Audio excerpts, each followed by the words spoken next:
सोचिए, आज से करीब 5,000 साल पहले भारत की धरती पर एक ऐसी सिविलाइजेशन थी, एक ऐसी सभ्यता जो अपने वक्त की सबसे एडवांस सिविलाइजेशंस में से एक मानी जाती है। आज हम उसी भूली हुई कहानी के पन्ने पलटेंगे। तो चलिए शुरू करते हैं सफर को। जरा कल्पना कीजिए एक ऐसे शहर की। एक ऐसा शहर जो आज से 5,000 साल पहले बना हो, जहां हर एक घर में पानी की सप्लाई और प्रॉपर ड्रेन्स हों, और फिर वो अचानक ही गायब हो गया हो। जी हाँ, ये कोई फैंटेसी नहीं है। एक ऐसा शहर, एक पूरी की पूरी सभ्यता जहां आज जैसी मॉडर्न फैसिलिटीज थी, और फिर वो इतिहास के पन्नों में कहीं गुम हो गई। यही कहानी है सिंधु घाटी सभ्यता की।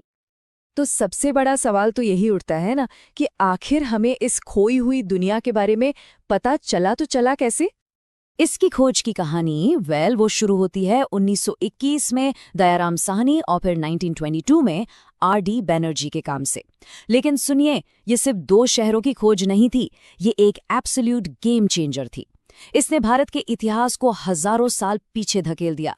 दुनिया को ये बताया कि देखो, मिस्र और मेसोपोटामिया के अलावा भी एक और महान एंशिएंट सभ्यता मौजूद थी।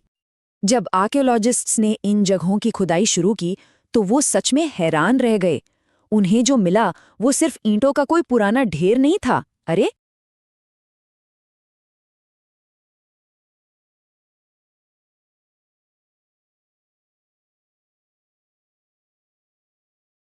और ये शहर सीरियसली अपने समय से हजारों साल आगे थे। देखते हैं कैसे। देखिए, हड़प्पा और मोहनजोदाड़ो तो बस शुरुआत थी। इसके बाद तो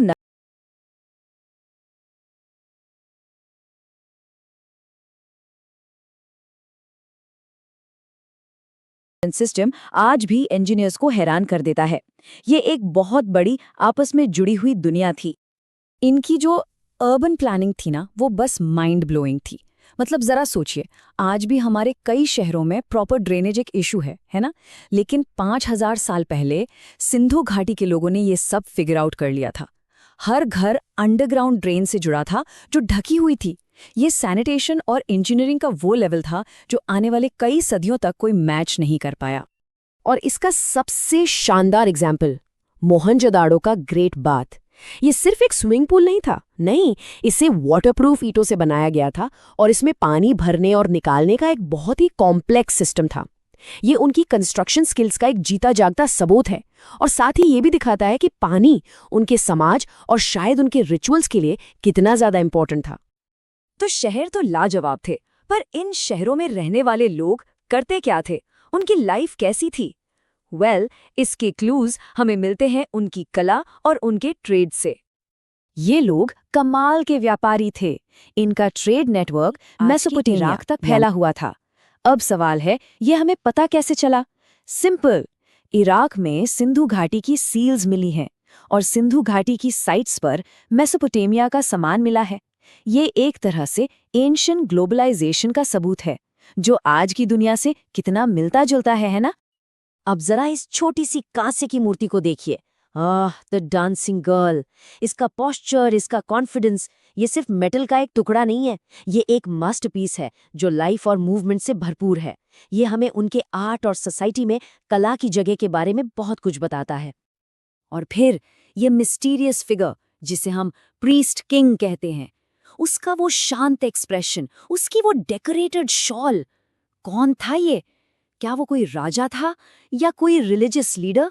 हम श्योर तो नहीं है, पर यह फिगर हमें उनके सोशल स्ट्रक्चर के बारे में सोचने पर मजबूर जरूर करता है। लेकिन उनकी एक चीज आज भी हमारे लिए एक बहुत बड़ी पहेली है, उनकी स्क्रिप्ट, उनकी लिखावट। हमें हजारों सील्स मिली हैं जिन पर ये साइंस बने हैं, पर आज तक कोई भी इन्हें डिकोड नहीं कर पाया है। जरा सोचिए, अगर हम इसे पढ़ पाते तो ये पत्थर, ये मोहरें बोल उठती। ये हमें अपने राजाओं, अपने भगवान, अपनी कहानियों के बारे में बताती। ये हिस्ट्री का शायद सबसे बड़ा अनसॉल्व्ड कोड है। तो चलिए अब इन सारे क्लूज को एक साथ जोड़ते हैं और देखते हैं कि इन शहरों में रहने वाले लोगों की डेली लाइफ और उनके बिलीफ्स कैसे थे। उनसे लगता जो है कि मूर्तियां वो एक मदर गॉडेस और नेचर की पूजा करते थे, पीपल के पेड़ को पवित्र मानते थे। लेकिन ये जो पशुपति सील है ना, ये बहुत फैसिनेटिंग है। एक फिगर योगी की तरह बैठा हुआ, जानवरों से घिरा हुआ। क्या ये योग का सबसे पहला डिपिक्शन है? क्या ये सच में भगवान शिव का एक ऑली फॉर्म, एक प्रोटोटाइप है? ये वो सवाल हैं जो हमें उनकी स्पिरिचुअल वर्ल्ड से जोड़ते हैं। देखिए, उनके शहर बहुत सोफिस्टिकेटेड थे, नो डाउट, लेकिन उनकी फाउंडेशन, उनकी नींव एग्रीकल्चर यानी खेती थी। वो बहुत स्किल्ड किसान थे जो सिंधु नदी के फर्टाइल मैदानों का इस्तेमाल अपने बड़े बड़े शहरों का पेट भरने के लिए करते थे। परफेक्ट ये बैलेंस शहरी था। और शायद यही उनकी सक्सेस का सीक्रेट भी था। पर अब हम आते हैं इस कहानी के सबसे बड़े, सबसे अनसुलझे सवाल पर।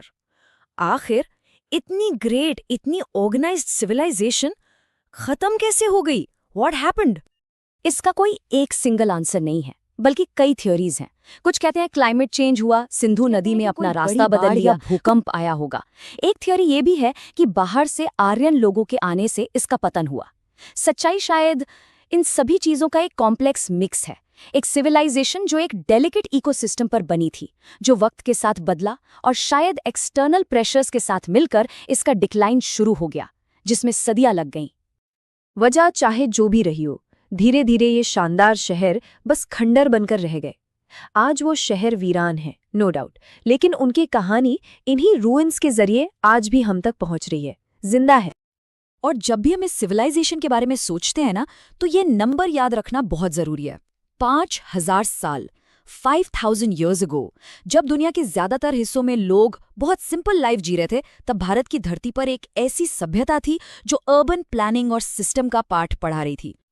तो आखिर में सवाल यही है, सिंधु घाटी जैसी महान सभ्यता हमें सिखाती क्या है?